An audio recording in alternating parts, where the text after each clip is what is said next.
গাড়ি থেকে যখন এই স্টেশনে নামি তখন রাত ঠিক একটা। যাত্রীদের স্টেশনে নামিয়ে দিয়ে রেলগাড়িটি আবার চলতে লাগলো। সঙ্গে থাকা ব্যাগটা কাঁধে ঝুলিয়ে স্টেশন মাস্টারের রুমের দিকে গেলাম। ভিতরে ঢুকতে দেখি সেখানে একজন লোক বসে আছে। উনি হয়তো স্টেশন মাস্টার। তাকে গিয়ে জিজ্ঞাসা করলাম, এখান থেকে ইসলামপুর কত দূর? তিনি উত্তর দিলেন, এখান থেকে রসুলপুর 6 কিমি রাস্তা, কিন্তু এত রাতে এখান থেকে রসুলপুর যাওয়ার কোনো ভ্যান পাওয়া যাবে না, তাই রাতটা কষ্ট করে এখানে কাটাবো। তার সাথে কথা শেষ করে ওই রুম থেকে বের হয়ে গেলাম। বাহিরে এসে দেখি চারপাশটা কেমন ফাঁকা ফাঁকা, কোনো মানুষজন নেই। পাশে যাত্রীদের ওয়েটিং রুম, সেখানে গিয়ে একটি চেয়ারে বসলাম। তারপর চিন্তা করলাম কোনো মতে আজ রাতটা এখানে কাটিয়ে কাল সকালের দিকে রসুলপুরের উদ্দেশ্যে রওনা হব। দেয়ালে ঝুলে থাকা ঘড়ির দিকে তাকিয়ে দেখি রাত 1:30 বাজে। চোখে একটু একটু ঘুম ঘুম ভাব, তাই চোখ বন্ধ করে বসে রইলাম। হঠাৎ এমন সময় একজন লোক এসে উপস্থিত। এসে বলল, স্যার কোথায় যাবেন? আমি বললাম, রসুলপুর যাব। কিন্তু তুমি কে? উনি বলল যে আমি মতি, এই এলাকায় আমি ভ্যান গাড়ি চালাই। আমি বললাম, ও তাই নাকি? আচ্ছা, তুমি কি রসুলপুর যাবে? মতি তখন বলল, হ্যাঁ স্যার, আমি রসুলপুর যাব। তখন আমি মনে মনে চিন্তা করলাম, কষ্ট করে স্টেশনে রাত কাটানোর চেয়ে গন্তব্যে চলে যাওয়াই ভালো। তাই ব্যাগটা হাতে নিয়ে বলি, চলো মতি। হাঁটতে হাঁটতে মূর্তির ভ্যান গাড়ির সামনে গেলাম। সেখানে গিয়ে দেখি একজন লোক আগে থেকেই ভ্যানের উপরে বসে আছে। লোকটি সমস্ত শরীর চাদর দিয়ে ঢেকে রেখেছে। চেহারাটা পর্যন্ত ভালো করে দেখা যাচ্ছে না। আমি কোনো কথা না বলে লোকটার পাশে গিয়ে বসলাম। তার পরে মতি ভ্যান গাড়ি চালাতে শুরু করে। কিছু দূর আসার পর আমরা একটা মাটির রাস্তার উঠলাম। সেই রাস্তার পাশে ছিল বিশ্বস্ত ধান ক্ষেত। যত দূর চোখ যায় শুধু হলুদ ধানের ক্ষেত দেখা যাচ্ছে। মাঝে মাঝে রাস্তার দুই পাশে হালকা হালকা কিছু গাছ দেখা যাচ্ছে। আর খরা মৌসুমি চাষবাদের জন্য এক পাশে একটি খাল খনন করা আছে। আকাশে হালকা চাঁদের আলো, তারপরেও চারপাশে বেশ পরিষ্কার দেখা যাচ্ছে। আশেপাশে কোনো জনবসতি নেই। চারিদিকে শুধু ঝিঝি পোকার শব্দ ছাড়া কিছুই শোনা যাচ্ছে না। মাঝে মাঝে দূর থেকে একটি খ্যাঁকশিয়ালের ডাক কানে ভেসে আসছে। কার্তিক মাসের শেষের দিকে, তাই হালকা একটু শীত পড়েছে। মাঝে মাঝে হিমের হাওয়া শরীরে কাঁপন ধরিয়ে দিচ্ছে। তাই ব্যাগ থেকে জ্যাকেট নিয়ে গায়ে জড়িয়ে নিলাম।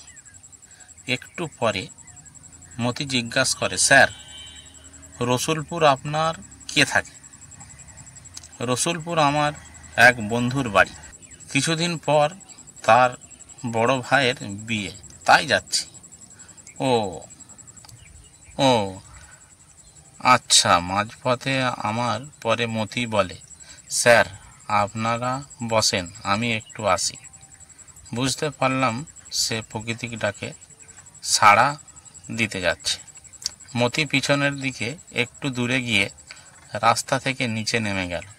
তাকে আর দেখা যাচ্ছে না। অনেকক্ষণ বসে থেকে আমার কোমরে ব্যথা হয়ে গেছে। অনেক সময় হয়ে গেছে, কিন্তু মতি এখনো ফিরে আসছে না।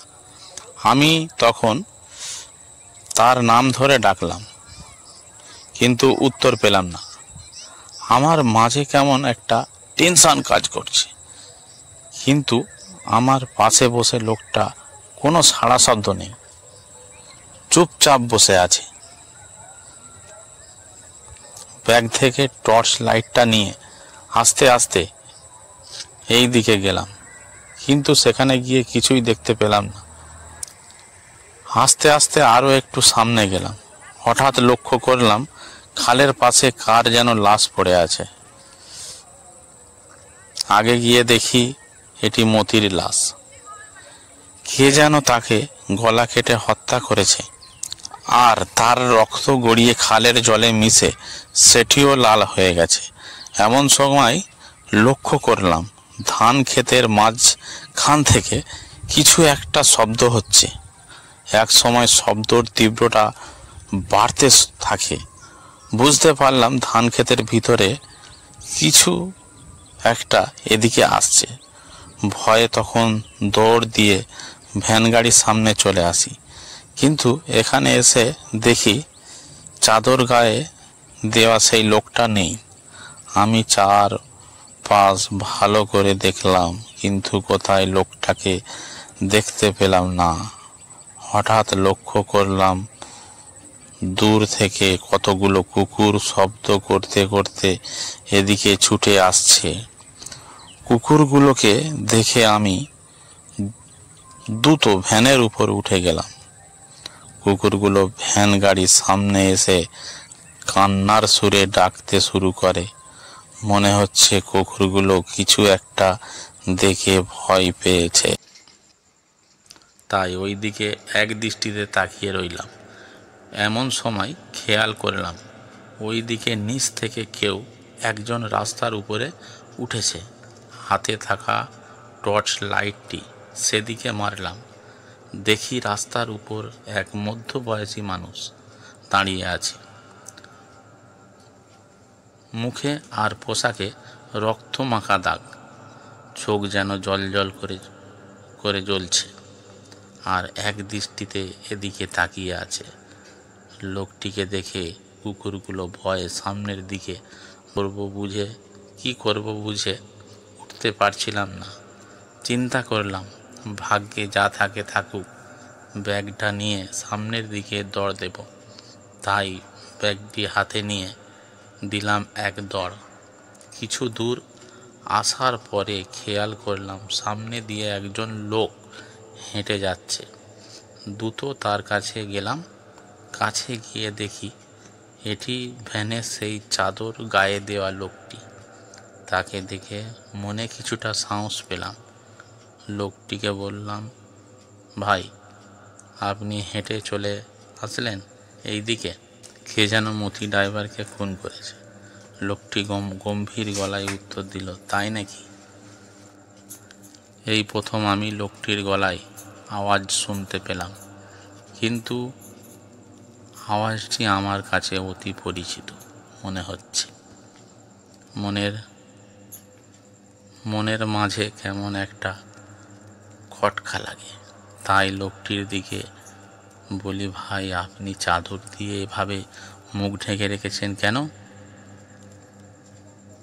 আপনি কি আপনার চেহারাটা দেখাবেন? আমার কথা শেষ হওয়ার পরে লোকটি তার মুখ থেকে চাদর সরালেন। চেহারাটা দেখে আমি হতবাক। একটু আগে মারা যাওয়া মানুষটি জিন্দা হলো কীভাবে? আমার মুখ থেকে তখন আর কোনো কথা বের হচ্ছিল না।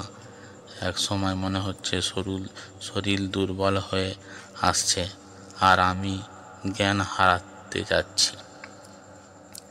তারপরে আর কিছু মনে নেই।